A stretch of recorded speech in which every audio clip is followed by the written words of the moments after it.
கள்ளக்குறிச்சி கள்ளச்சாராய விவகாரத்தில் உயிரிழப்பு 65ஆக அதிகரித்திருக்கிறது. ஜிப்மர் மருத்துவமனையில் சிகிச்சை பெற்று வந்த நபர் சிகிச்சை பலனளிக்காமல் உயிரிழந்திருக்கிறார். கூடுதல் விவரங்களோடு செய்தியாளர் இளவமுதன் இணைகிறார். இளவமுதன், விவரங்கள். கள்ளக்குறிச்சியில் விஷசாராயம் அணிந்து இறந்தவர்களில் எண்ணிக்கை 64ஆக நேற்று வரை இருந்தது. தற்பொழுது நிலவரப்படி பார்த்தால் ஜிப்மரில் 20 பேர் சிகிச்சை பெற்று வந்தார்கள். அவர்களில் 6 பேர் நேற்று வரை இறந்திருந்தார்கள். இன்று பெரியசாமி என்பவர், அவர் வயது 40, அவர் சிகிச்சை பலனின்றி தற்பொழுது இறந்திருக்கிறார். இதனால் ஜிப்மரில் இறந்தவரின் எண்ணிக்கை 7ஆக உயர்ந்திருக்கிறது. ஒட்டுமொத்தமாக பார்க்கும்போது இறப்பு எண்ணிக்கை 65ஆக உயர்ந்துள்ளது. ஏற்கனவே ஜிப்மரில் சிகிச்சை பெற்ற 6 பேர் வீடு திரும்பி இருக்கிறார்கள். தற்பொழுது சிகிச்சையில் 7 பேர் இருக்கிறார்கள். இவர்கள் நலவாக இருப்பதாக ஜிப்மர் மருத்துவம் தெரிவித்திருக்கிறது.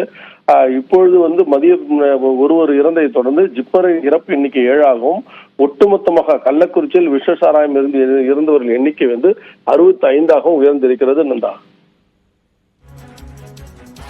நன்றி இளவமுதன், விரிவான விவரங்களுக்கு.